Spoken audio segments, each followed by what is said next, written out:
Ողջույն սիրելի հայրենակիցներ, եթերում Անտապանն է։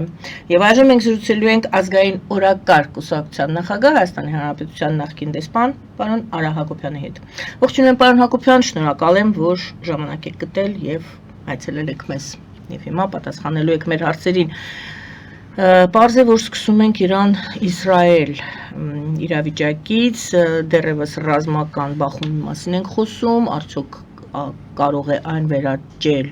լայնածավալ պատերազմի, աշխարհի արձագանքի մասին կխնդրեմ, որ դուք ձեր տեսակետը կիսեք, թե ինչպես է արձագանքել եւ դուք ինչ եք կարծում, ինչու է տվյալ երկիր, օրինակ Ֆրանսիան, Միացյալ Նահանգների արձագանքն է շատ հետաքրքիր եւ ի վերջո կարելի է դիտարկել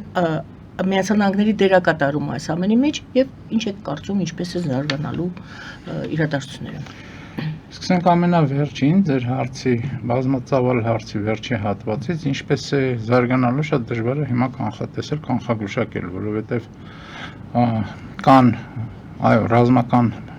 լուրջ բախումներ, պատերազմական գործողություններ, բայց դեռևս չի կարելի դա բնութագրել որպես լայնածավալ պատերազմ, եւ ինչ զարգացումներ կունենան դժվար է հիմա ասել, դա կախված է եւ կողմերի հետագա գործողություններից եւ նրանց միտումներից եւ ինչպես նաեւ բնական է աշխարհի ուժային կենտրոնների դիրքորոշումներից, թե ինչքանով կարողանան կանխել այս պատերազմական գործողությունների զարգացումը։ Հիմա տեսեք Իսրայելի հարվածները ունեն նախապատմություն այն իմաստով, որ արդեն մոտ 2 տարի շարունակ գնում է խորքային եւ երկարաժամկետ ռազմական գործողություններ Իրանին զրկելու իր հայտնի պրոքսիներից, մասնավորապես դա Համասն է Գազայի շրջանում, դա Հեզբոլլահն է Լիբանանում, դա հութիներն են Եմենում եւ դա իհարկե Ասադի ռեժիմն էր Սիրիայում։ Եվ պետք է ասել, որ ընդհանուր առմամբ բավականաչափ հաջող գործողություններ կատարվեց եւ Իսրայելի եւ նրա դաշնակից գործընկերների կողմից, մասնավորապես Իսրայել-Թուրքիա համատեղ գործողությունները եւ դա մասնակցեց նաեւ ԱՄՆ-ն, ինչպես Եմենում, այնպես էլ Սիրիայում։ Եվ փաստորեն Իրանի պրոքսիները այսօր ջլատվել են եւ բավականաչափ լուրջ կորուստներ ունեն եւ նրանք չեն կարողանում մասնակցել այն գործողություններին ռազմական, որը կատարվում է այսօր Իրանի հետ եւ Իրանի շուրջ։ Եվ Իրանը փաստացի մնացել է մենակ, որովհետեւ այդ բախումներում Իսրայելի հետ, եթե Իսրայելը ունի օրինակ ԱՄՆ-ն որպես դաշնակից, որովհետեւ ընդհանրենք Իսրայելի հարվածներից հետո, երբ որ Իրանը արձագանքում էր երեկվա ընթացքում, ԱՄՆ-ի ռազմական միավորները աջակցում էին Իսրայելին բալիստիկ հրթիռները անելու, օդում ոչնչացնելու այդ գործընթացում։ Հիմա սկսենք մեկ այլ բանից, թե որն էր նպատակը Իսրայելի հարվածի։ Նետանյահուն դրա հետ կապված ելույթ ունեցավ եւ բավականաչափ հստակ 3 թիրախ արձանագրեց։ Առաջին թիրախը դա միջուկային օբյեկտներն են Իրանի եւ միջուկային բոլոր այն օբյեկտները, որտեղ կա հարստացված ուրան եւ հնարավորություն կամ հավանականություն դրանք վերածելու ատոմային միջուկային գլխիկների, այդ բոլոր տեղերում Իսրայելը փորձել է հարվածել եւ ոչնչացնել այդ ներուժը, որը Իրանը կուտակել է, այսինքն Իրանը ըստ տվյալների մինչև 60% հարստացված ուրան ուներ, որը ըստ նույն Իսրայելի մոտեցման կարող էր բավականաչափ արագ ամիսների ընթացքում դառնալ մարտագլխիկ։ Դա մի թիրախն է։ Երկրորդ թիրախը դա առաջնորդողներն էին այդ ծրագրերի, դա ռազմական առաջնորդողներն էին եւ գիտական առաջնորդողներն էին։ Պետք է ասել, որ փաստորեն սպանվեցին Իրանի գլխավոր շտաբի ղեկավարը սպանվեց, որը շատ կարևոր անձ էր ռազմական տիրույթում, սպանվեց փաստորեն իսլամի իսլամական հեղափոխության պահապանների հրամանատարը, այդ կորպուսի հրամանատարը, սպանվեցին մի շարք այլ գեներալներ եւ սպանվեցին մոտ 6, եթե չեմ 5-ից 6 գիտնականներ, որոնք այդ միջուկային ծրագրի գիտական վարողներն են, գիտական մասը ապահովողներն են։ Սա նույնպես բավականաչափ լուրջ հարված էր Իրանի այդ միջուկային ծրագրերին եւ երրորդ թիրախը, որը Իսրայելը հայտարարեց, դա նա էր, որ բալիստիկ հրթիռներ ունի բավականաչափ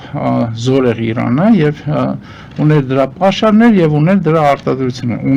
ունի առայժմ ոնց որ դրա արտադրությունը, երրորդ թիրախը դա այդ բալիստիկ հրթիռների եւ պաշարներին հարվածելներ եւ արտադրական հնարավորություններին։ Հիմա տեսեք հաստատ ինչ կատարվեց բավականաչափ մեծ ճշգրտությամբ կարողացան իսրայելական ռազմաօդային եւ հրթիռային ուժերը արդյունքի հասնել մեծ ճշգրտությամբ, այսինքն այն մարդկանց, որ ես թվարկեցի, նրանց փաստացի կարողացել են սպանել թիրախային կետային հարվածներով։ Բացի դրանից մոտավորապես ասում են 200-ից ավել ինքնաթիռով հարձակում ա եղել եւ ոչ միայն հրթիռային հարվածներ են եղել, այլ ռմբակոծություններ են եղել եւ նորից բավականաչափ թիրախային եւ բավականաչափ արդյունավետ։ Դա նշանակում է եւ հետախուզական անհրաժեշտ տվյալների առկայություն եւ ճշգրիտ ավելին կարելի ասել ոսկերչական ճշգրտությամբ հարվածներ, որը խոսում է բավականաչափ բարձր ռազմական որակների մասին Իսրայելի եւ նույն ձևի, նույն կերպ կարողացել են հարվածել բալիստիկ հրթիռների այդ թվարկած հատվածին։ Ինքնաթիռներ են եղել են հրթիռներ եւ եղել են անօդաչու սարքեր։ Հիմա ինչպես է ստացվել, որ առաջի հարվածը Իսրայելի եղել է այդքան արդյունավետ եւ անսպասելի նույնիսկ Իրանի համար։ Ինչպես է ստացվել, որ 200 բանից ինքնաթիռից փաստացի կա համացանցը մի ինքնաթիռի F-35-ի, եթե չեմ սխալվում, բան կործանում նկարած, հիմա չգիտեմ դա իրական է թե իրական չի, բայց դա արդեն հետո այդ հարվածից հետո է եղել։ Ամենայն դեպս ինչպես է ստացվել, որ Իրանը չի կարողացել համարժեք արձագանքի, որովհետև նաև հարվածներն եղել հակաօդային պաշտպանության այդ բաներին, սարքավորումներին համապատասխան։ Իսրայելը ցույց տվեց, որ ինքը տարածաշրջանի բավականաչափ լուր առաջնորդող երկրներից է, եթե ոչ առաջնորդող երկիրը։ Իհարկե այդ հարվածներին հետևեց Իրանի արձագանքը, բայց ավելի ընդհանրական էր, կարելի այսպես ասել, նրանք թիրախավորել էին ըստ էլի տվյալների Թել Ավիվում պետական կառավարական շենքեր եւ մասնավորապես ռազմական նախարարության պաշտպանության նախարարության շենքը եւ 4 թե 5 ալիք հարվածների հիմնականում դրանք եղել են նույն բալիստիկ հրթիռները, բայց այնուամենայնիվ Իսրայելի հարվածների ճշգրտությունը տպավորիչ է։ Նա ինչ վերաբերում է ձեր մյուս հարցին, թե աշխարհի արձագանքը դրան ինչպիսին է, դա երկու տիպի հիմնական արձագանք կա։ Մի տիպի արձագանքը դա քննադատում է Իսրայելի միակողմանի, այսպես ասած, հարձակումը, բնութագրելով դա որպես չպայմանավորված եւ միջազգային օրենքները խախտող գործողություն եւ դրա երեք եղել է անվտանգության խորհրդի նիստ Իրանի պահանջով եւ անվտանգության խորհրդի նիստի ոչ արևմտյան երկրների ճնշող մեծամասնությունը խոսում են նրա մասին, քննադատում են Իսրայելին եւ այդքանը ասելով որ չի կարելի այդպես անել, դա ճիշտ չի եւ այլն, բայց եւ այդքանը։ Ինչ վերաբերում է արևմտյան երկրներին, ապա այնտեղ նույնպես երկակի դիրքորոշում կա, մասնավորապես ԱՄՆ-ի դիրքորոշումը դուք նշեցիք, որը կարծում եմ կարևոր է, ԱՄՆ-ի դիրքորոշումը հետեւյալն է եւ դրա մասին խոսվեց ինչպես անվտանգության խորհրդի այդ նիստին, խոսեց ԱՄՆ-ի ներկայացուցիչը, նաեւ եղել է դրա մասին բարձրաստիճան այլ պաշտոնյաների, մասնապես Թրամփի կողմից հայտարարություն, առայն որ իմացել են, բայց չեն մասնակցել։ Այսինքն Իսրայելը իր հարվածները նախաձեռնելիս հայտնել է ամերիկացիներին, որ իրենք խփելու են, բայց Ամերիկան դրան չի մասնակցել։ Այսինքն Ամերիկան դիրքավորվում է հետևյալ կերպ, որ ինքը չի ներգրավում ռազմական գործողությունների մեջ։ Ինչ որ Իսրայելը բնականաբար շատ կուզեր, բայց այնուամենայնիվ ԱՄՆ-ն առ այս պահը ասում է, որ մենք չեմ ներգրավում ռազմական գործողությունների մեջ, բայց նաև տալիս է Իսրայելին իրավունք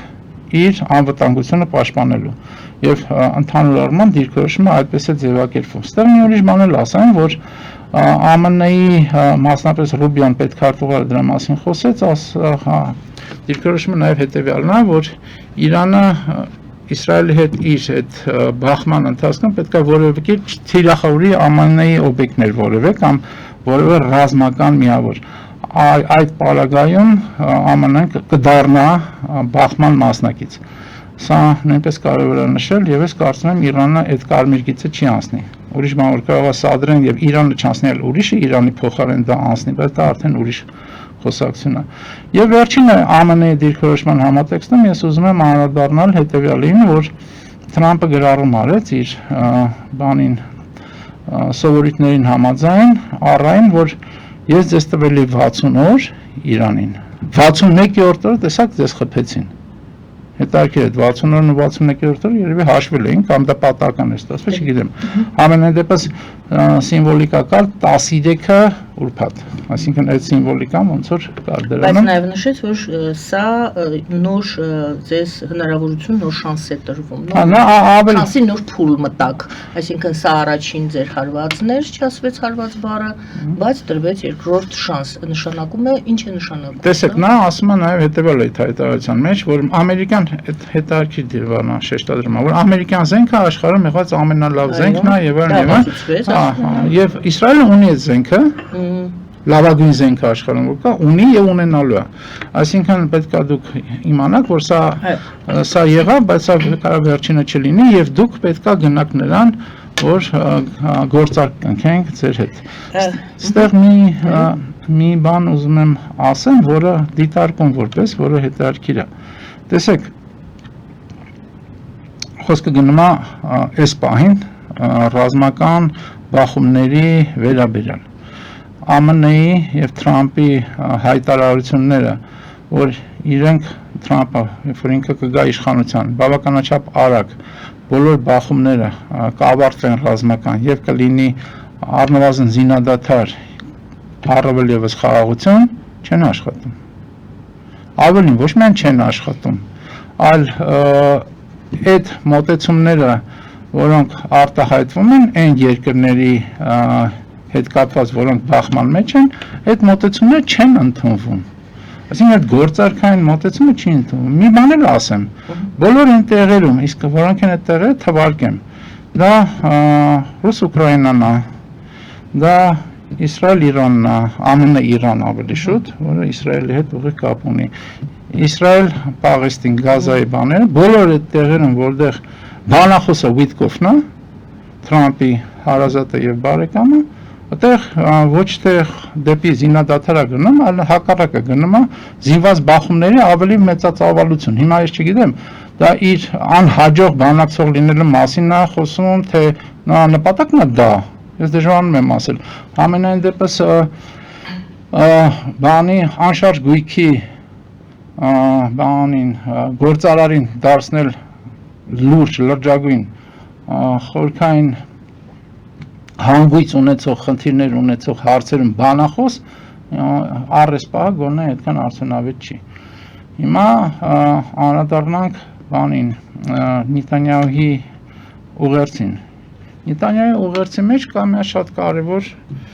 գործոն նաև։ Նա ասում է, իմիջիայլոց այս գործողությունը, որ իրանք կատարեցին, նա անվանում է հառնող առյուծ։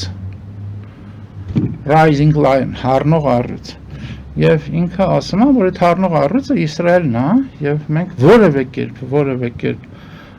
չենք հաշտվելու այն մտքի հետ, էլի անգլերեն ասեն, never again, այսինքն այլևս երբեք, որ մենք կվտանգվենք, եւ կանգնենք նորից հերթական հոլոկոստի շեմին։ Իսկ եթե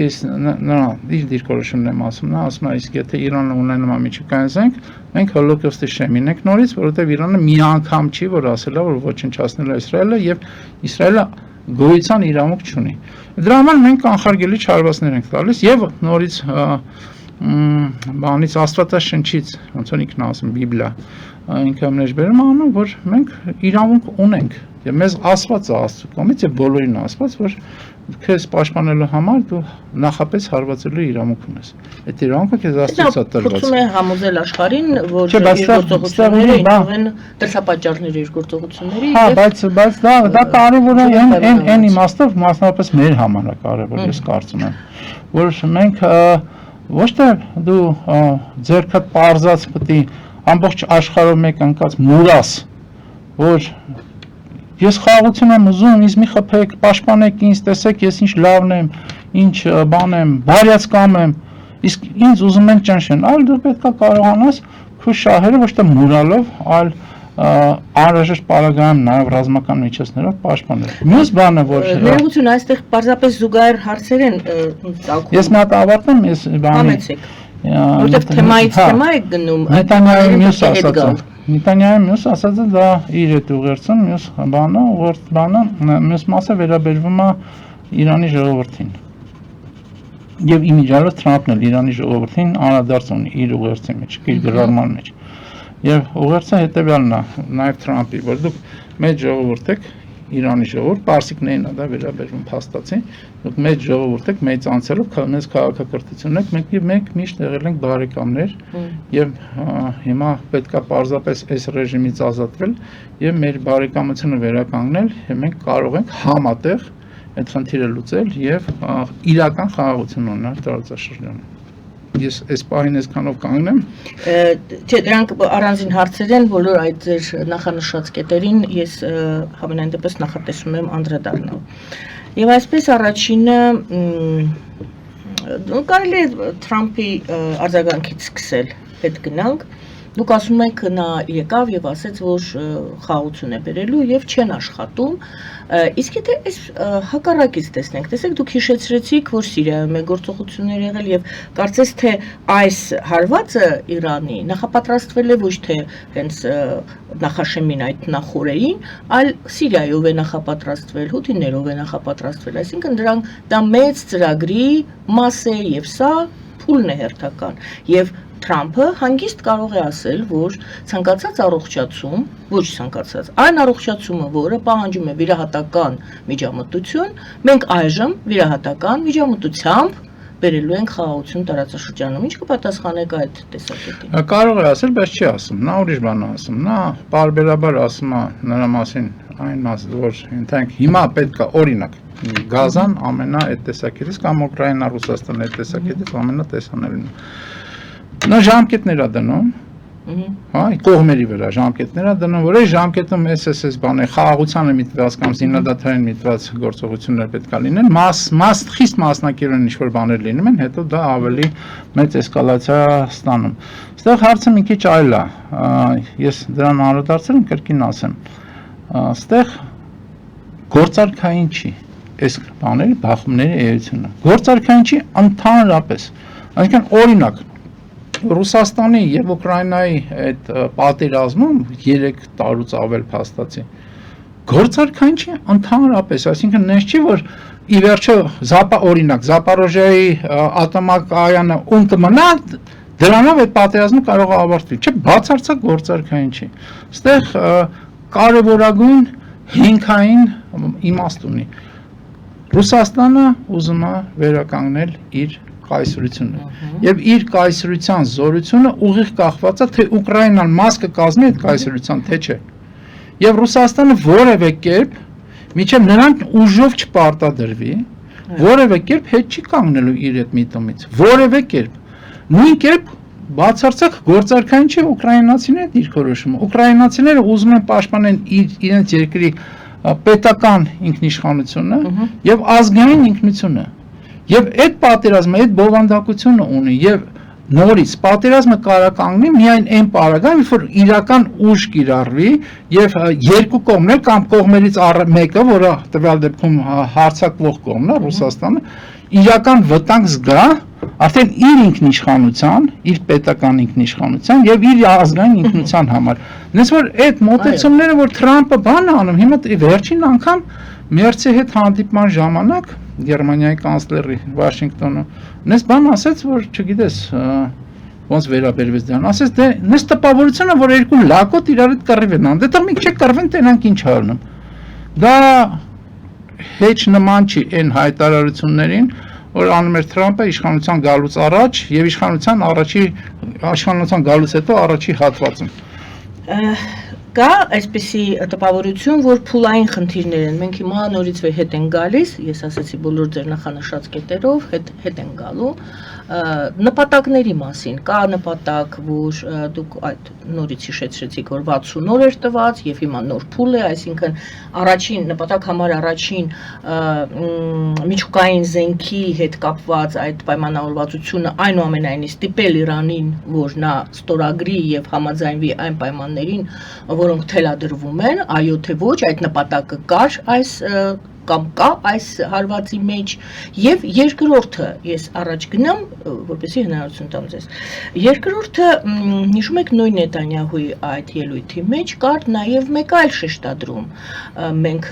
Իրանի ժողովրդի հետ ոչ մի խնդիր չունենք, դեմ ոչ մի խնդիր չունենք, մենք ուզում ենք, որ ռեժիմը փոխվի եւ երկրորդ թիրախը Առաջինը դուք բոլոր թիրախները նշեցիք, այո հրթիռային եւ բալիստիկ եւ գիտնականները, դրանք բոլորը դիտարկվում են երևի թե մեկ որպես կետ եւ երկրորդ կետը ներքին վերադասավորում, ներքին հեղափոխություն կարելի է ասել կամ ռեժիմից ազատվել։ Երկրորդ խնդիր կարող է դրված լինել եւ այդ խնդրի վրա էլ աշխատեն։ Տեսեք, կարող է լինի, բայց այդտեղ նորից եկեք հասկանանք որ այդ տվյալ դեպքում Իրանի եւ Իսրայելի բախումը ինքը ինչպես եւ ես ասացի, մասա տարածաշրջանում ազդեցության ոլորտների վերաբաշխման, նոր վերաբաշխման։ Մենք Սիրիայի օրինակ այդ տիրույթում է։ Ընտանենք Սիրիան նախապատրաստում էր այսօրվա Իրանի հարվածին, թե ոչ։ Այո, որովհետև ինչպես եւ ես ասացի, ինչպես եւ ես ասացի, բոլոր պրոքսիների հարվածները եւ Սիրիայում Ասադի ռեժիմի տապալումը դա նույն մի ընդհանուր ծրագրի մաս է, բայց հիմա այստեղ այդ շատ կարևոր է եւ հարցն է ձեր լավը եւ կարևոր է այս դիտարկումը անել, որ տեսեք, օրինակ նույն Սիրիայում գործողությունները եղան բավականաչափ ներդաշնակ, ճիշտ է ներքին որոշակի խնդիրներով, լարվածություններով, բայց այնուամենայնիվ բավականաչափ ներդաշնակ եւ Սիրիայի այդ գործողությունների արդյունքում ունեցանք երկու շահող կողմ, որոնք են դրանք Թուրքիան եւ Իսրայելը։ Դա շատ կարևոր է նշել, այսինքն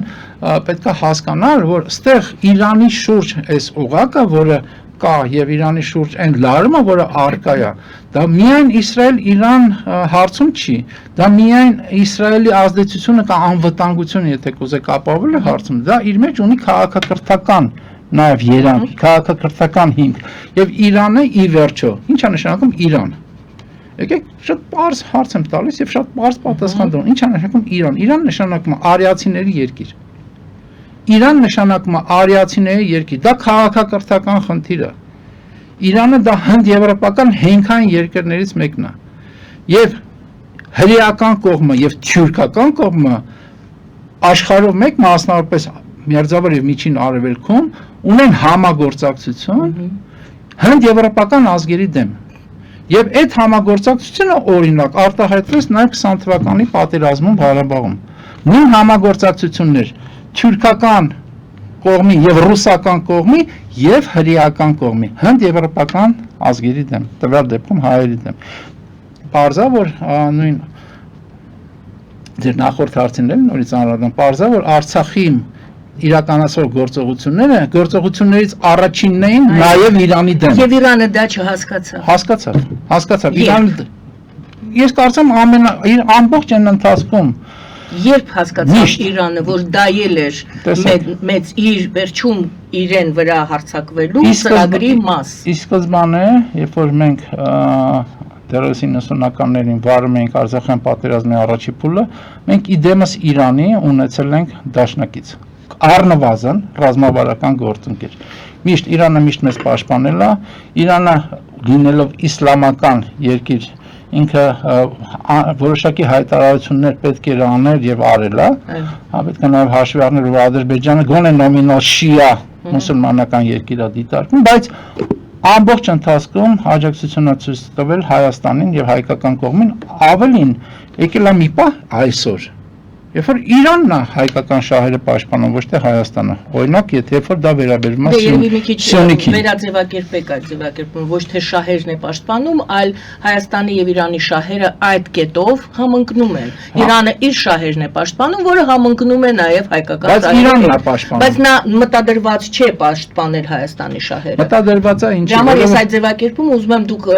ասեք, հենց այդպես եք ուզում ձևակերպել։ Ես ուզում եմ ձևակերպել այնպես, ինչպես ձևակերպեցի, որտեղ Իրանը գիտակցում է, որ հայ-իրանական, այսինքն դա քաղաքակրթ, նորից եմ կրկնում, դա քաղաքակրթական խնդիր է։ Հայ-իրանական շահերը դա ընդհանուր են, հա, եւ դա բնական ընդհանրություն է, բնական։ Եվ այդ ընդհանրությունը հազարամյակների ընթացքում էլի ներքին բոլոր բախումներով եւ պատերազմներով հանդերձ հազարամյակների ընթացքում վերել է նրան, որ այսօր երբ որ Հայաստանը միտում անգամ չունի հայության եւ հայկական պետության ազգային եւ պետական շահերը պաշտպանելու, Իրանը դանում է իր շահերի եւ հայկական շահի համատեքստում։ Պարոն Հակոբյան, այստեղ կարելի է ասել, որ չի հակադրվում Իրան-Հայաստան շահերը Արևմուտք Հայաստան շահերի հետ։ Այս պահին Արևմուտք Իրան, հիմա մենք տեսնում ենք Արևմուտքի շատ երկրներ, այո, իրենց աջակցությունն են հայտնում Իսրայելին այս հակամարտության մեջ, բայց Հայաստանի հարցում։ Տեսեք, էլի բավականաչափ ծավալուն հարց եք տալիս, ինքը հարցը խորքային է։ Ինչպես եւ Արևմուտքը, ինչպես եւ Իրանն, ոնց որ դուք ասացիք, ընդհանրական իրենց պետական եւ ազգային շահերում կարան ունենան մի հարցում ընդհանրություն, մի այլ հարցում հակասություն։ Հիմա տեսեք Հայաստան ինչպիսին այսօր իր սահմաններում եւ հայաբնակ։ Ավելին, այս Հայաստանը, որ կա այսօր եւ հայաբնակ, այս սահմաններում ինքը կենսունակ չի։ Եվ Արևմուտքը, չասեմ ընդհանրական Արևմուտքի այն երկրները, որոնք այդ ընկալումը քաղաքակրթական ընդհանրության նաև ընկալումը ունեն, նրանք փորձել են եւ փորձելու են պաշտպանել Հայաստանը, որպեսզի գոնե այս Հայաստանը արկա լինի, որպեսզի սրա հենքով հետո հնարավոր լինի ավելի կենսունակ Հայաստան ձևավորելու։ Այդ նույն ընկալումը իմ խորին համոզմամբ կա Իրանի մոտ Հայաստանի մասով։ Այլ բան է, այստեղ կարա լինի ներքին հակասություններ։ Այլ բան է, թե Հայաստան ասացի գործընկերությունը ում հետ ավելի խորը կլինի, Իրանի հետ, թե Արևմուտքի հետ։ Եվ ստեղ մի հատ կարևոր հանգամանք կա, որին ես ուզում եմ անդրադառնալ։ Մենք հաղորդումը սկսելուց առաջ դրա մասին մի երկու խոսք խոսեցինք։ Տեսեք, հենց մեր տարածաշրջանում եղած զարգացումների վրա վերջի մի քանի տարվա կտրվածքով։ Ընդհանուր առմամբ կա երկու շատ արդյունավետ պետություն։ Արդյունավետ իր շահերի հետամուտ լինելու եւ արդյունքների իմաստով։ Դա Թուրքիան է եւ Իսրայելը։ Հիմա ինչ դարձել են այդպիսին։ Իրենք քանի գնում են, իրենք քանի գնում են ավելի եւ ավելի մեծ զորություն են ձեռք բերում, ինչի բայց։ Եվ որն է ընդհանրությունը Իսրայելի եւ Թուրքիայի պետական ինստիտուցիոնալ կառուցակարգի իմաստով։ Տեսեք, երկուսն էլ հենված են ազգայնական գաղափարաբանության վրա։ Իսրայելում դա սիոնիզմն է, դա ազգայնականությունն է, Թուրքիայում դա թյուրքական աշխարհ։ Դա կարելի ասել Թուրանն է։ Նեոթուրանն է, նեոօսմանիզմը համենայն դեպս բանա, ինքը ազգայնական գաղափարաբանությունը։ Շատ կարևոր է, հենքում դրած է ազգայնական գաղափարաբանությունը։ Երկրորդ գործոնը, որը կա երկուսի մոտ է կա տարբեր բովանդակության, բայց երկուսի մոտ է դա հոգևոր գործոնն է։ Այսինքն Թուրքիան դա չափավոր իսլամի երկիր է, կրկնում եմ, չափավոր իսլամի։ Իսրայելը դա հուդայականության երկիր է եւ այնտեղ նորից չափավոր է, բայց ենթադրենք Նեթանյահուի կառավարության մեջ որպես մաս օրթոդոքս ծայրահեղականներ կան հուդա եւ իմիջիալից իրանք խնդիրներ ունեն մասնավորապես բանակում ծառայության հետ կապված։ Այսինքն ազգային հոգևոր պետություններ են ազգայնական գաղափարաբանությամբ եւ հոգևոր գաղափարաբանությամբ եւ դա է տալիս դեր կարծիքով իրենց իմ համոզմունքն է որ այդ ընդհանրությունն է այդ երկուսի համադրումն է որ այդ պետություններին դարձնում է արդյունավետ հիմա հետ գանք Իրանին Իրանում իմ կարծիքով իհարկե ես որևէ կերպ չեմ ուզում գնահատական տամ ես պարզապես դիտարկում եմ անում Իրանում իմ կարծիքով իսլամականությունը այսինքն կրոնապետությունը որը ենթադրենք 40 տարի առաջ կամ 50 տարի առաջ կամ 30 տարի առաջ կարող արդյունավետ է եղել։ Հիմա իմ կարծիքով որոշակի փոփոխության անհրաժեշտություն ունի եւ Իսրայելի արդյունավետությունը եւ Թուրքիայի արդյունավետությունը եւ Իրանի վերջի կորուստները տարածաշրջանային եւ աշխարհակաղակական իմ կարծիքով այդ պատճառով է։ Ծայրահեղական են գուցե։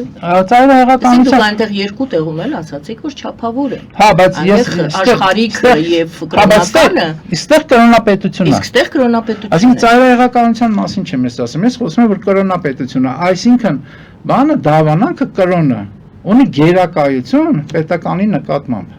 Այսինքն կրոնի միջոցով է պետականը իրականացվում։ Ես կարծում եմ համադրման եւ հավասարակշռման խնդիր կա եւ պարսկական հազարամյակների քաղաքակրթական միավորը չի կարող պարզապես պակաս արդյունավետ լինի, քան հրեականը կամ առավել եւս թուրքականը, օսմանյանը։ Այսինքն այստեղ եւ դրա համար նույն Իրանի ներքին այդ զարգացումների շրջանակում կա, այսպես ասած, ռեֆորմիստների թեւ որը պարբերաբար գալիս է իշխանության, բայց այնուամենայնիվ գերակայությունը այաթոլլայի, այսպես ասած, տվյալ դեպքում Խամենեիի, այս պահին առարկայական է։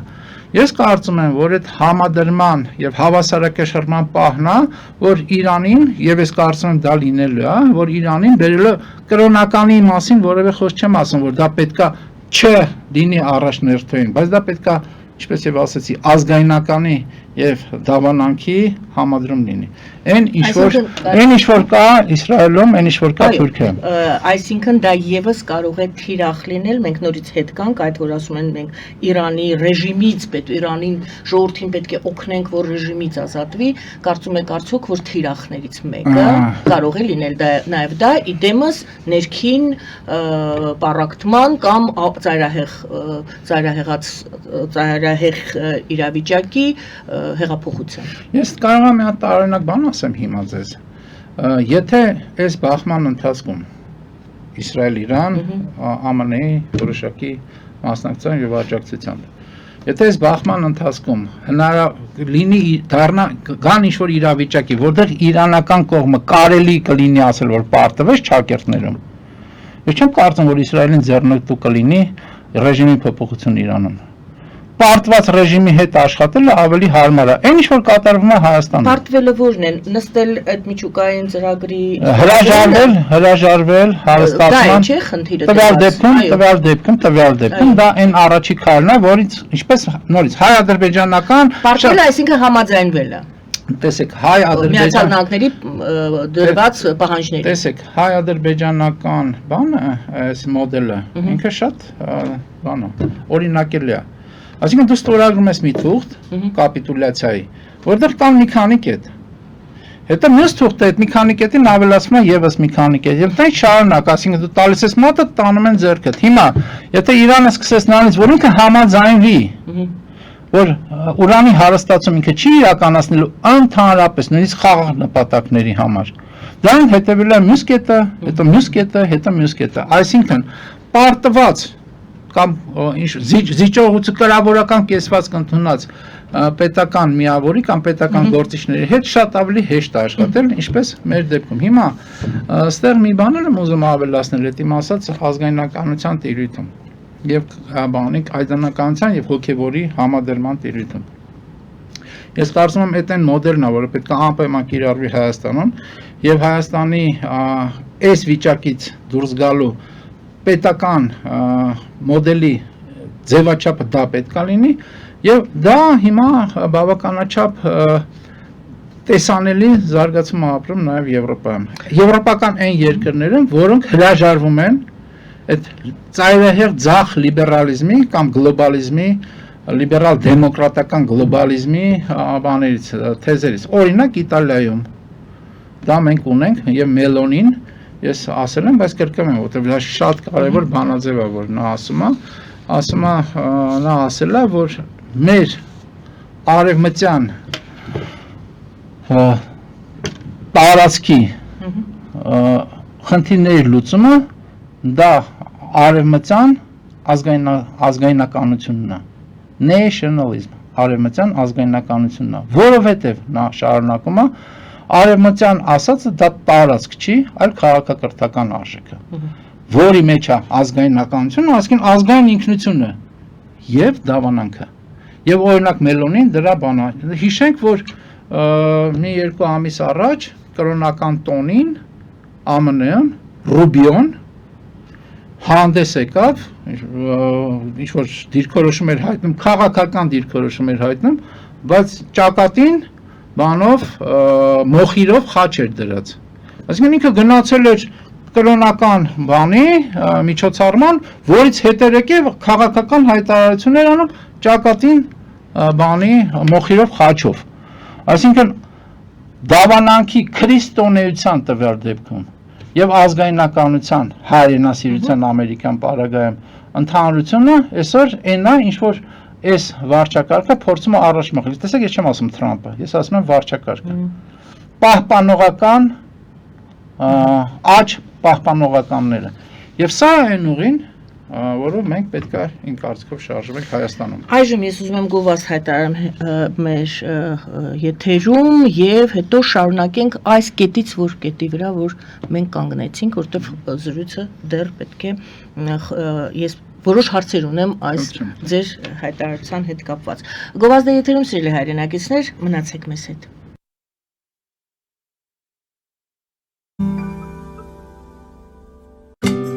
Ինչ է պետք տունը, առանձնատունը կամ ամառանոցը հաճելի, հարմարավետ դարձնելու համար։ Ճիշտ ընտրած կահույք, օրիգինալ դեկորներ, հյուրերին ընդունելուց գեղեցիկ սպասք, գուցե նոր սփռոց։ 60-ից ավելի ճանաչված եվրոպական բրենդների ինքնատիպ չկրկնվող եւ մատչելի ընտրանին Fortuna Home and Country House խանութ սրահում։ Նորավոճ սպասք եւ կահույք հորեկա բնագավառի համար, տեքստիլ, տնտեսական ապրանքներ, ամեն ինչ գեղեցիկ կյանքի համար։ Ընտրեք այն, ինչ վաղուց փնտրում էիք Fortuna Home and Country House-ում, ձեզ համար եւ որպես նվեր ձեր մտերիմների համար։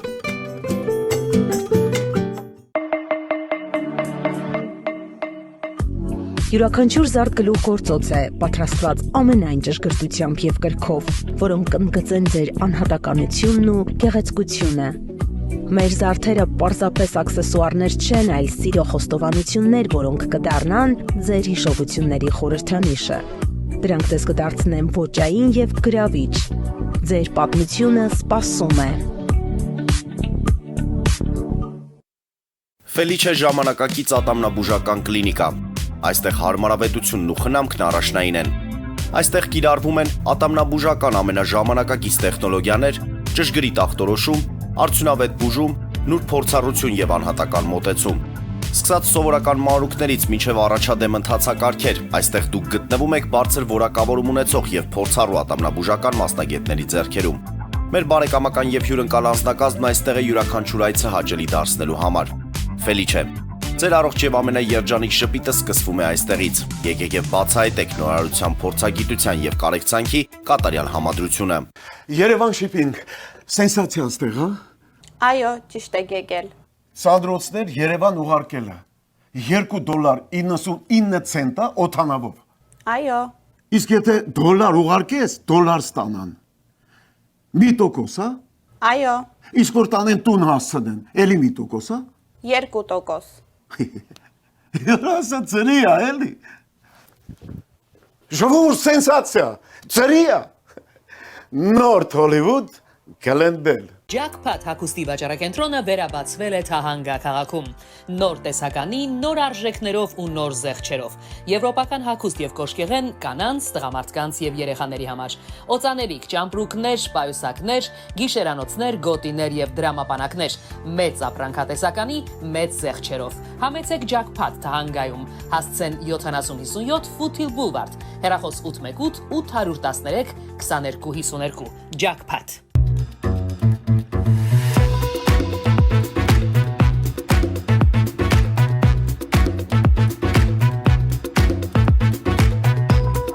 Արարատ ռեստորան, ընտանեկան եւ ընկերական ժամանցի լավագույն հասցե, սիրված արտիստներ, հյուրընկալ մթնոլորտ, հարուստ ճաշացան, անմահական խորտիկներ, Արարատ ռեստորան, հասցեն անփոփոխ, սիրով սպասում ենք ձեզ։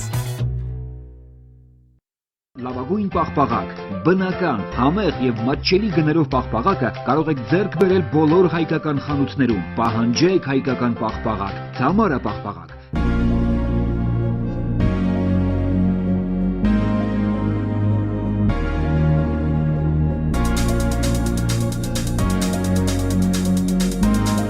Տպագրեք ձեր գիրքը Նոյան տապան տպագրատանը, ինչպես նաև թերթեր, ամսագրեր, բուկլետներ եւ այլն։ Հասցեն քաղաք Երևան, Իսահակյան 28 առաջին հարկ։ Հեռախոս Հայաստանից +374 55 50 90 52, ԱՄՆ-ից 818 967 567։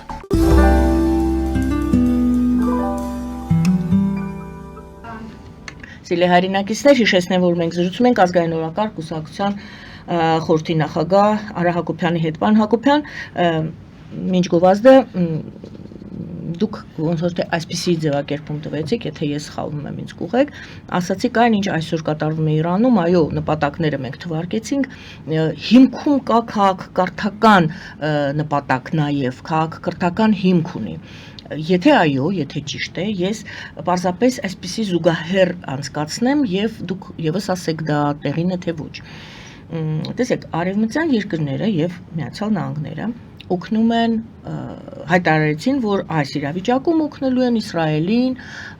ճիշտը չեն միջամտելու ոչ մի դեպքում, պատերազմի մեջ, բայց օգնություն հասցնելու են Իսրայելին, որովհետեւ Իսրայելը ունի իրավունք պաշտպանելու իր տարածքը, իր սահմանները։ Նույնը եկեք դիտարկենք Ռուսաստան-Ուկրաինա պատերազմի մեջ, նույն արևմուտքը եւ Միացյալ Նահանգները եւ Եվրոպական միությունը, միության երկրները, եվրոպական այլ երկրներ, նրանք աջակցում են Ուկրաինային։ Այստեղ Ռուսաստանը եւ Իրանը այստեղ եւս կա քաղաքակրթական խնդիր Ռուսաստանի նպատակը որն է զուտ դուք ինքներդ ասեցիք Զապորոժիայի հարցը չի այստեղ դրված այստեղ ավելի խորքային հարց է դրված ինչ խնդիր է դնում իր առջև Ռուսաստանը ինչ խնդիր է լուծում արևմուտքը այս դեպքում ինչ խնդիր է լուծում արևմուտքը Իրանի դեպքում կարելի է սրանք դիտարկել իրար հետ եւ մի քիչ էլ առաջ գնամ, եթե հիմա տամ այս հարցը, միևնույն է գալու եմ այդտեղ։ Եվ մեր Հայաստանը, եւս քաղաքակրթություն է Հայաստանը։ Մենք փորձում ենք պահել մեր քաղաքակրթությունը եւ զարգացնել մեր քաղաքակրթությունը։ Ինչպես է դիտարկվում քաղաքակրթությունը այդ կետերի, ոնց ասեմ, այդ կետերի կողմից։ Նախ վերցնենք Ռուսաստան-Ուկրաինա եւ այն ինչ կատարվում է Իսրայել-Իրան։ Տեսեք, բազմաշերտ տալի ձեր հարցը եւ լավ հարց է, որովհետեւ այնուամենայնիվ ես կարծում եմ, որ երբ որ խիստ նյութականացված է ամեն ինչ դիտարկվում, սպառողական է դիտարկվում, խնդիրների իրական էությունը չի բացահայտվում։ Եվ երբ որ մենք խոսում ենք քաղաքակրթական բովանդակության վերաբերյալ, ինքնության եւ տվյալ քաղաքակրթական ինքնիշխանության վերաբերյալ, այդտեղ արդեն մենք ավելի հստակ կարողանում ենք հասկանալ, թե իրականում ինչ է կատարվում։ Հիմա որոշակի քանի որ հարցը բազմաշերտ եւ բավականաչափ ծավալուն է, կարճ նախաբան տամ, նախաբանը հետեւյալն է։ Արևմուտք կոչեցյալ էս Մելոնիի օրինակը բերեցի, հա, Իտալիայի վարչապետը։ Արևմուտք կոչեցյալ իր քաղաքակրթական արժեքներից ձախ լիբերալիզմի, այսինքն գլոբալիզմի համատեքստում շեղվել է։ Եվ այստեղ մենք ունենք ներքին դիլեմա։ Արևմուտքում, ընդհանուր վերջի ընտրությունները նույն Լեհաստանում, հա, արևմուտքում աճ պահպանողականությունը, որտեղ նաև դավանանքի հոգևորի համադրում կա, ընդհանուր նույն Լեհաստանի ընտրությունների վերջին արդյունքները։ Դա սկսել է ետ գալ, վերադառնալ, բայց ընդհանուր առմամբ դեռևս չի կարելի ասել, որ գլոբալիզմը կամ ձախ լիբերալիզմը կամ լիբերալ ֆաշիզմը, այլ բառերը, որ ասում են, Եվրոպայում վերջնական պարտություն է կրել։ Եվ այստեղ այդ քաղաքակրթական բախումը, որ կա նաև Իսրայել-Իրան համատեքստում, այդտեղ միարժեք չի եվրոպական կողմի կամ արևմուտքի կողմի աջակցության բացատրությունը, բովանդակային բացատրությունը, որովհետև եւ Իրանի կողմից եւ Իսրայելի կողմից այդ քաղաքակրթական բախման տեսակետը միշտ չի որ դառնում է առաջնային։ Բայց այստեղ գանք Ուկրաինա, Ռուսաստանին։ Այստեղ դա ավելի ակնառու է։ Ինչի։ Իզուր չի, որ ուկրաինացիք Ռուսաստանին անվանում են արդինցի, հորդայականներ, ինչի։ Ոսկե հորդայականներ, ինչի։ Չգնանք հետ շատ պատմություն, Մոսկովիայի պատմությունը չանենք, որ նա հորդայի ուլուս էր եւ այլն, Կիևյան Ռուսի ոչնչացումից հետո։ Բայց ասենք հետեւյալը, որ չի կարող լինել կայսրություն, չի կարող լինել, իսկ Ռուսաստանը դա կայսրություն է, որը չունի գաղափարաբանություն։ Երբ որ կոմունիստական ռուս կայսրությունը, սովետական կայսրությունը կազմաքանդվեց, նոր Ռուսաստանի գաղափարաբանությունը Ելցինյան հատվածում հասկանալի չէր, որտեղ ժողովրդավարություն, բան ինչ-որ մարդու իրավունքներ, անհասկանալի բաներ էին ռուսական, կայսերական այդ բովանդակային իմաստի համար։ Եվ երբ որ Պուտինը եկավ, նա այդ գաղափարաբանությունը առաջ բերեց, որի շուրջ կառուցվում է, կներեք, նոր կայսերական Ռուսաստանը։ Հաջող է կառուցում, թե անհաջող, դա այլ խնդիր է։ Այս պահին չի կարելի ասել, որ նրանք շատ հաջողում են, շատ արդյունավետ են, բայց այնուամենայնիվ։ Բայց դրան են դիմակայում, դրան են հիմա ասեմ, դա եվրասիականությունն է։ Այո։ Ինչ է նշանակում եվրասիականություն, գաղափարաբանական եւ քաղաքակրթական։ Եվրասիականություն նշանակում է ռուսի եւ թուրք դուգինն է ասել։ Դա մենակ դուգինը չի ասել, սլավոնների եւ թուրքերի միասնությունը։ Ռուսների, ռուսների, այդտեղ կարևոր է ռուսը։ Ոչ թե սլավոնը, այլ ինչա կարևոր։ Որտեղ ռուսը ինքը սինթեզ է սլավոնի եւ թուրքի։ Ռուսը ինքն է այդ սինթեզը։ Ռուսը սլավոնի եւ թուրքի սինթեզա, չէ, Չեռնիշևսկին է, եթե չեն սխալվում ասում, «Պասկրիբի ու լյուբովը ռուսկովը, оттуда выйдет татарин»։ Քերի ռուսի դեմքան դեռ թաթարը դուրս կգա։ Ռուսը ինքը սինթեզ է սլավոնի եւ թուրքի։ Հիմա ինչի ռուսի եւ թուրքի նորից, որովհետեւ այդ է եվրասիականության հենքը, դա հորդան է։ Հիմա, եթե այդ քաղաքակրթական միավորը որպես նոր կայսրություն, նոր գաղափարաբանությամբ կայսրություն, Պուտինը եւ այսօրվա ռուսական վերնախավը ուզում ձևավորել, ապա Ուկրաինան, հա, առավել եւս արևմտյան Ուկրաինան, դրանից դուրս է։ Որտեղ այո, արևմտյան Ուկրաինան դա սլավոնական միավոր է։ Դա եվրասիական միավոր չի։ Եվ այդ խնդիրը, այդ բախումը որ կա, դա իր մեջ ունի այդ քաղաքակրթական լրջագույն գործոն։ Այսինքն եթե դուգինը սլավոն է ասում, այդտեղ նենգափոխ անգամ դա է նենգափոխ։ Դա նենգափոխված է, այո, որովհետև որպեսզի այնտեղ միացնի, որովհետև դա ռուսի եւ տեսակետը ամենայնպես հասկանալի է։ Թուրքի ընդհանրությունն է։ Հիմա մի հատ պարզ բան անենք, էլի, հիպոթետիկ դիտարկում անենք։ Եթե Պուտինյան այդ գաղափարաբանությունը եվրասիականության մենք ասենք տարածում ենք եւ հաշվենք առնում նաեւ այն հաղորդակցվող անոթների հարաբերությունները, որ Պուտինը Ռուսաստանը, Պուտինյան Ռուսաստանը եւ Էրդողանյան Թուրքիան այսօր ունեն եւ ունեցել են միշտ, հա, դուք տեսեք ինչ է ստացվում։ Եվրասիականությունը դա մենակ Ռուսաստանը չի։ Եվրասիականությունը նաեւ այդ դաշնակցային տիրույթում, դա նաև Թուրքիան է, դա նաև թուրքական ժողովուրդներ են, այսինքն այդ կայսրությունը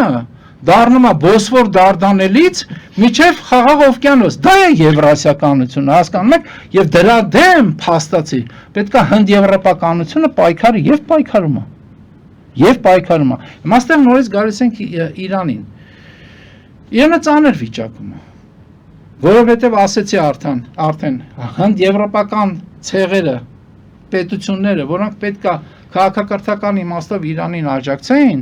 նրանք այդ տիրույթում չեն գործում։ Եվ այդտեղ կարծում եմ նորից կրկնվեմ, դեր է խաղում կրոնապետության գործոնը։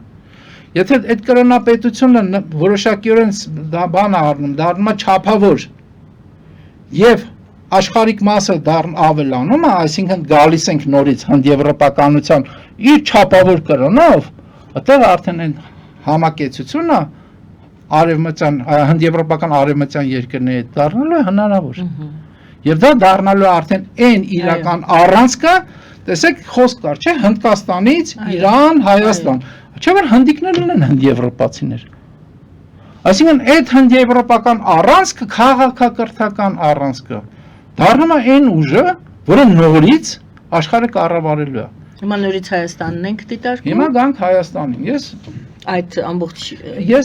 տրամաբանության ես առիթ եմ ունեցել ասել եւ կրկնվեմ, որ Փաշինյանի եւ եղած վարչակարգի թիրախը կաթողիկոսը չի։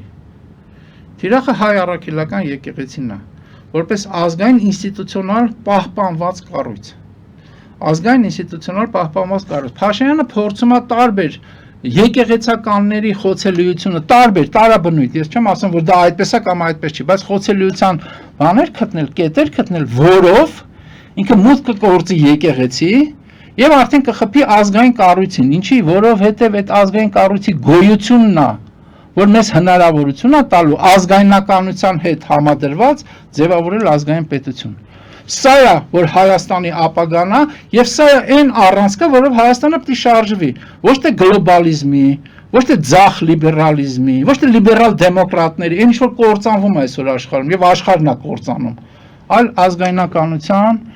եւ հոգեվորի համադրմամբ։ Եվ այստեղ եկեղեցին կարևորագույն դերակատարում ունի եւ Փաշինյանը խփում է հենց եկեղեցուն,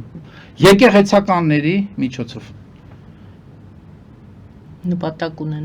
Նպատակ ունենալով ազգային Հայաստանի, ազգային պետականության, այդ իմ ասած համադրված ազգային հոգևոր պետականության ձևավորումը թույլ չտալ։ Ինչու՞։ Որովհետև ինքը ապազգային է, որ ինքը հակապետական է, հակահայ է։ Դա ծրագրային է։ Դա կարելի է համարել, որ այդպես լավ չի հասկանում, որ դա կարևոր է։ Չէ, գիտեք ինչ, հիմա բոլշևիկները լավ էին հասկանում բոլշևիզմը ինչա, թե լավ չէին հասկանում։ Շատ լավ հասկանում էին։ Նրանք այդ գաղափարի կրողներն էին։ Փաշինյանը իր էությամբ նեոբոլշևիկ է։ Իսկ նեոբոլշևիզմը ընդհանրապես բոլշևիզմը դա հակաազգային, ապազգային չի, հակաազգայինը, հակահոգևորը։ Հակազգային հոգևոր Հայաստան է կերտում Փաշինյանը։ Այո, իրական Հայաստանը, ինչը որ նա ուզում է կերտել, հուսով եմ եւ վստահ եմ չի ստացվի, դա հենց այդ է, այսինքն դու հրաժարվում ես, բազմաթիվ անգամ ասել ենք, մի անգամ էլ ասենք, դու հրաժարվում ես քո ազգային ինքնությունից, դու հրաժարվում ես քո հայոց պատմությունից, հրաժարվում ես քո հայրենիքից, հրաժարվում ես քո դավանանքից, հրաժարվում ես ամեն ինչից, բացի նրանից, որ լավ կեր, լավ խմի, այսինքն բացի սպառողական աշխարհից, որը բոլշևիզմն է։ Հետ են գալիս քաղաքակրթական հիմքերին, մենք քաղաքակրթ ունենք, գիտենք, որ մենք ունենք հայկական քաղաքակրթություն։ Ինչի վրա է հենված կամ որոնք են սյուները, հիմնաքարերը։ Գիտեք ինչ, շատ լավ հարց եք տալիս, բայց ես այս հարցին ասիմետրիկ պատասխան եմ։ Ոնց ուզում եք։ Այն ինչ որ ես թվարկեցի մի քիչ առաջ, հայրենիքից հայկական բարձրավանդակից սկսած մինչև հայոց պատմություն, մինչև դավանակ, մինչև գենետիկ ինքնություն, եթե կուզենք, արյան ինքնություն, եթե կուզենք, եւ այդ ամեն ինչ լեզու, հա, դա բան, արժեքներ, սովորույթներ, այդ ամեն ինչը քաղաքակրթական հենքն է, որը ունի ցանկացած քաղաքակրթություն։ Այստեղ մի հատ կարևոր բան ասեմ։ Ինչից է սկսվում, տեսեք դուք լավ հարց տվեցիք։ Սկսվում է առասպելից։ Այո։ Որն է մեր առասպելը։ Մեր առասպելը Հայկ Նոբելն է, մեր առասպելը Մասիսարն է, մեր առասպելը Նոյան Տապանն է։ Մեր առասպելը, որ հայկական բարձրավանդակը դա Էդեմն է։ Սա է մեր առասպելը։ Եվ այդ առասպելից չի կարելի հրաժարվել, այդ առասպելը արձանագրված է, իշխանովա դա առասպել, իշխանովա իրողություն, ես հիմա չեմ սկսի քննարկել, բայց եթե դու դրա վրա չես հենվում, դու դառնում ես այն սովորականը, որը Տեր-Պետրոսյան Լևոնը դեռևս 90-ականներին ասում էր, մենք սովորական ենք, Մենք առանձնահատուկ չենք։ Ես ասում եմ, եւ ազգայնականությունն ասում, մենք առանձնահատուկ ենք։ Ճիշտ է, մյուսներն էլ են առանձնահատուկ։ Բայց մենք առանձնահատուկ ենք։ Եվ մեկ հարց, որ էլի ձեր նախորդ մեր հաղորդման առաջին հատվածում ձեր արտահայտած մտքերից, դուք ասեցիք, տեսեք, Իսրայելը ինքնաբավ է, ինչքան ուժեղ է, այդ Նետանյահուի խոսքից, որ մենք չենք կարող թույլ տալ, որպեսզի անընդհատ սպառնալիք լինի, մենք պետք է նախահարձակ լինենք, իդեպ այդ նախահարձակ լինելու պահը եւս շատերը, շատ վերլուծաբաններ, շատ երկրների վերլուծաբաններ նշում են որպես շատ վտանգավոր նախադեպ, որովհետեւ դու կարող ես ցանկացած ռազմական գործողություն սկսել, ասելով, որ դա ուրեմն կանխում ես ինչ-որ բան, դա առանձին հարց է, հիմա դա չենք քննարկի, բայց Նետանյահուի խոսքի մեջ դա կարմիր գծով գնում էր, մենք նախահարձակենք, որպեսզի մեզ չոչնչացնեն։ Բայց դուք ասացիք, նա տեսեք, այլ ոչ թե ոնց որ մենք մուրում ենք, չենք կա, մենք ինչպես ասեցիք, ես մուրալ բառն եմ գրել։ Մուրալ հենց այդպես, ձերքդ նկատում ես, աշխարհում։ Հիմա տեսնենք, ինչ է արել Իսրայելը մինչ այս հարվածը։ Մուրալ դա կարելի է չանվանել մուրալ, բայց դիվանագիտական Ադրբեջանը մուրում էր, երբ որ մինչև 20 թվականը եւ դիվանագիտական կապերներ հաստատել, եւ տնտեսական կապերներ հաստատել, եւ ռազմական իր միջոցներներ կարգի բերել եւ պատրաստություն տեսել, եւ ստացել էր ինչպես հիմա Իսրայելը Միացյալ Նահանգների եւ արևմտյան երկրների դաշնակցությունն ունի, դա մուրալ է համարվում, թե նախապես խելամիտ ձևով կազմակերպել քո հետագա քայլերի համար նախադրյալներ։ Իհարկե դա Ադրբեջանի դեպքում։ Ադրբեջան, Իսրայել եւ հիմա ասում եք Հայաստանը մուրում է։ Ինչ պետք է անի Հայաստանը, որ դա չկոչվի մուրալ, այլ կոչվի նախապես խելամիտ, նախատեսված քայլեր, որոնք քեզ վաղը պետք են լինելու, ինքնապաշտպանություն, չեմ ասում գրոհելու, ինքնապաշտպանվելու համար։ Սկսենք նրանից այդ նորից վերջի հարցին պատասխանեմ եւ հետ գնամ դեպի Ադրբեջան եւ Իսրայել։ Տվյալ դեպքում Ադրբեջան, որը ավելի ակտուալ է։ Ինչ պետք է անի Հայաստանը, պետք է իր ազգային պետական տարածքներ չհրաժարվի, չկապիտուլացվի, չստորագրի որևէ կապիտուլացիոն փաստաթղթի տակ, չասի, որ Արցախը դա Ադրբեջանն է եւ վերջ։ Սա պետք է անի Հայաստան, չասի, որ Նախիջևանը դա Ադրբեջանն է եւ վերջ, չասի, որ արևմտյան բանը Հայաստանը դա բանն է, Շիրակի մարզն է։ Չհրաժարվի իր ազգային ինքնությունից, չհրաժարվի իր ազգային պետական տարածքներից, չհրաժարվի այն ամեն ինչից, ինչը հատկորոշում է հայն եւ դարձնում է առանձնահատուկ, չհրաժարվի մեր հայրենիքից անունը հայկական բարձրաբանտանք, դա պետք է անի Հայաստանը, բայց այդ Հայաստանը Նիկոլը չի, Նիկոլ Փաշինյանը չի, եւ իր իրական Հայաստանը չի։ Հիմա Ադրբեջանը, չգիտեմ, ինչպես ձևակերպեմ, ի դժբախտություն մեզ ենթադրենք, հա, ունեցել է առաջնորդող իդեմս այս Ալիևի հորը եւ այս Ալիևն էլ հոր գիծը իր կապերով հանդերձ։ Ամեն ինչով հանդերձ, հա, եւ այս Ալիևը իր հոր ուղին շարունակել է։ Ինչ է արել Ադրբեջանը։ Ջախջախված վիճակում, ջախջախված։ Այո, 94 թվականին։ Հա, ջախջախված վիճակում Բիշկեկի արձանագրություններում գրել է տվել, որ Հայաստանը հրաժարվում է ազատագրված տարածքներից։ Սկսել է դրանից, ջախջախված վիճակում 94 թվականի Բիշկեկի արձանագրություններում հասել են որ հաղթած հայկական կողմը, այն ժամանակվա Նիկոլ Փաշինյանները գրել են, որ հրաժարվում են ազատագրված տարածքներից, մեր հայրենիքից։ Դից է սկսել Ադրբեջանը եւ 25 տարի շարունակ ինքը պատրաստվել է ուժով, եթե այլ կերպ չստացվի, իր ընկալմամբ, իր տարածքների, իր հայրենիքի, իր ընկալմամբ վերադարձի։ Ոչ մի թղթի տակ չի ստորագրել, որ ինքը հրաժարվում է Արցախից, որպես Ադրբեջանի տարածք։ Ոչ մի թղթի, որը երբևիցե կապիտուլյացիայի չի ենթարկել եւ անընդհատ ասել է, եթե սենց չբերեմ, զենքով եմ հետ բերելու։ Շարունակ ասել է, հայրն էլ ասել, որդին էլ ասել։ Այսինքն ոչ թե իրավիճակային նա գործողությունները արել, այսինքն ոչինչ, նրանք պատրաստվել են։ Այո, ոչ թե իրավիճակային ռեակցիա եւ գործողություններ, այլ ծրագիր, որի մեջ մտել է բոլոր այն կետերը, այն ուղղությունները, որը մենք թվարկեցինք, եւ ֆինանսական, տնտեսական, դիվանագիտական, այսինքն իրենք Ռազմական։ իրենց ազգային եւ պետական շահերը եւ ծրագրերը Այո։ հստակ ունեցել են եւ հետամուտ են եղել մոտ 30 տարի այդ ծրագրերը կյանքի Այսինքն ոչ թե մուրալ բառը այս դեպքում ոչ թե ես շտկում եմ, այլ ուզում եմ ասեմ, դա կարող է դիտվել մուրալ, եթե դու չունես մեծ ծրագիր եւ միայն ինչ որ մի ուղղությամբ ես խնդիր փորձում լուծել, եկեք ինձ պաշտպանեք, Դու մորում ես, երբ որ հանձնվում ես։ Իրանք չեն հանձնվում։ Որ դեպքում են կարելի է ասել մուրալ։ Երբ որ դու հանձնվում ես, երբ որ դու կապիտուլացվում ես, մենք մուրում ենք։ Երբ որ քո ծրագիրը կազմված է կապիտուլյացիայի վրա։ կապիտուլյացիա։ Շնորհակալ եմ այսօրվա զրույցի համար, պարոն Հակոբյան, շնորհակալություն սիրելի հայրենակիցներ, նաև ձեզ։ Հիշեցնեմ, որ այս հաղորդումը մենք հեռարձակում ենք ուղիղ եւ բոլոր նրանք, ովքեր ուզում են ուղիղ դիտել մեր հաղորդումները, ուղիղ հեռարձակմամբ կարող են այս ստորին հատվածում էկրանի ստորին հատվածում երևացող QR կոդով մտնել մեր Patreon-ը։ Ազգային օրակարգ-կուսակցության խորհրդի նախագահ Հայաստանի Հանրապետության նախկին դեսպան Արա Հակոբյանն էր մեր այսօրվա զրուցակիցը, զրուցուար Մերգայան Առաքելյանը, բարին ձեզ։